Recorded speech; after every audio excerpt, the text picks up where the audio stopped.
Hey guys, Emerson Chewy Side, and I got a video for you guys today, and it's a track guide for Kansas Race 2, and I'm not sure if this is going to be a night race or a day race right now. I clicked the fixed test the car or whatever to do this, and it's here in the daytime for some reason, even though the schedule says nighttime, so like Richmond, this might change, and I'm not going to do another one. Just watch my previous video from earlier in the season.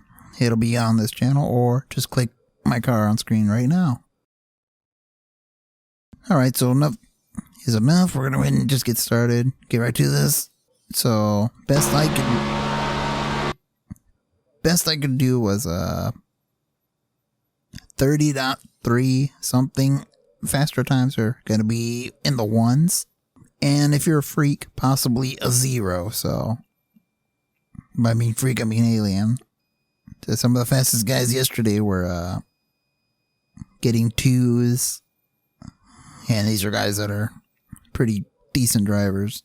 Alright, the faster times are probably going to be 30.1s perhaps, maybe a 2. And if you're really fast like an alien, probably a 0. So a 30.0 to a 30.4, something like that, would more than likely be a decent lap. And again, it's not all about flat out speed, and unless you're one of them people that somehow don't wear the tires out at all compared to everybody else, but whatever. What I did to get this was I left everything at default and went to around 64 on the brake bias. So everything default, I didn't change. Offset, no steering ratio, so it's 12:1 plus 6, so whatever. It's a 12:1 steering ratio with the plus 6 offset, so let's see how I did this lap.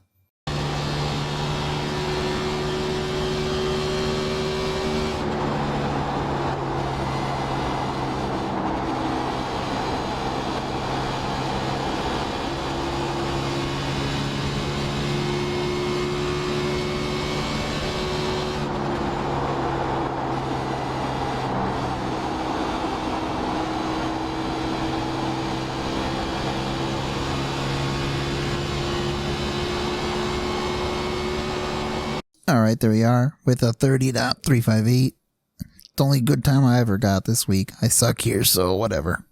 So there's one thing you probably noticed in the lap, is I'm running next to the wall. Again, even after the whole dynamic track deal, we're running up next to the wall.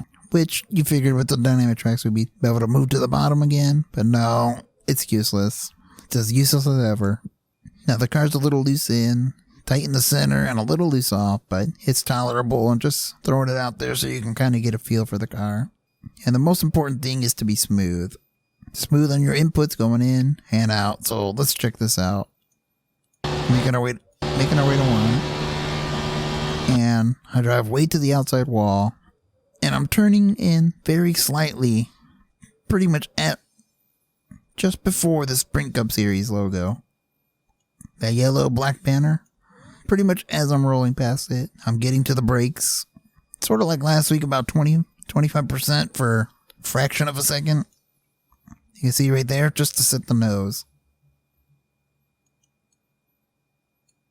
So go into 1. Let me slow-mo that. You see I'm using about 25% brake up until the last line here. You see it? The little dotted line there that I'm approaching very slowly. That's what I'm doing here. Let me re-explain that actually. So once I get to the sign here on the right, I'm starting to brake 25%. I'm turning down about a groove, a little bit, or half a groove down.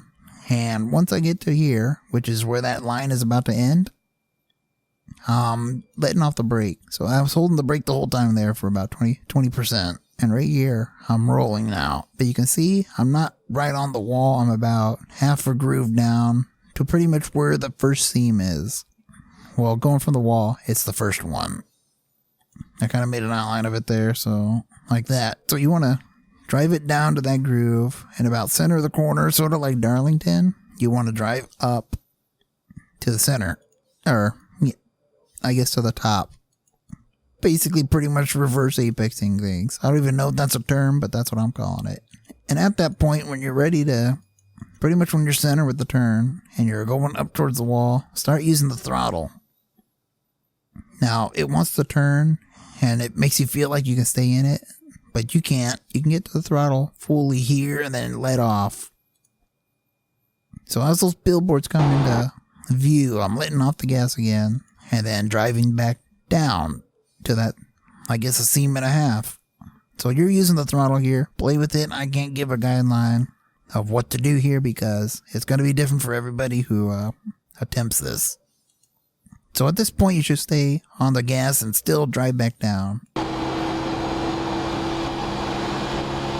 And drive to the outside wall. And be careful because right here it gets real tight. Then it gets weird here. Then all 4 tires start sliding. That's why you see me fighting the car a little bit. And that's where you straighten up and then shoot down the back. That's what she said. In turn 3, we're braking much deeper into the corner. So pretty much as the line is right here. You see where it was? Let me go back. I couldn't explain that because I accidentally pressed it, but let me slow-mo it. You see this line I'm circling right here? We're passing it. So right here, this is where I'm getting on the brakes. Again, about 25% and turning down. And this was much shorter than what it was in turn 1. For the fact is, the car wants to kill you if you use too much. So I'm braking, holding it here for about a second or 2. And in theory, it's more likely like half a second. That all happened within a half second, so not much brake. You just want to set it again because the car will want to break loose going into this corner. And then it tightens up once the car, I guess, lands, if you will. Right here, the car lands. You can see the car bouncing. And it gets real tight. Does not want to turn, and that's why the car's going to the outside wall. You see? So, again, let it drift up. Use the throttle again to control it. But this is about the center of the corner.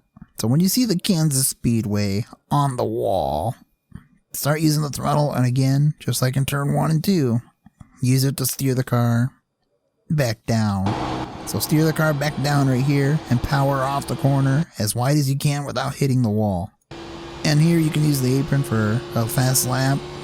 Somewhat stable, just don't hit the grass or you'll die. And that's pretty much it. That's how I get through the corner, but I don't know. People are faster than me here. I'm never the fastest. I have no clue what I'm doing at a track like this, and I hate having to run next to the wall. So word of advice, try to stay off the wall. Because if you touch it, it'll more than likely ruin the car. You know, it'll make it loose. If you bang up the right side, that's one thing people really don't acknowledge here in iRacing. If you damage the car, it does affect everything.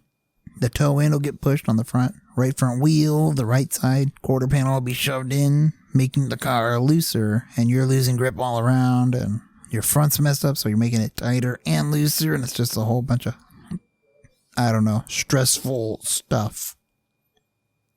So that's pretty much it. The key to this race, I think, is steering the car more with your throttle later in a run, because it does get a lot looser than what you saw me do here. So use the throttle to turn the car and not so much a steering wheel. And I'll talk about that in a video here in 2 weeks for the iRacing Advanced Driving School, or iRads, as I like to call it. And we'll be back by then, so Sim Racing Chewy side. Yeah.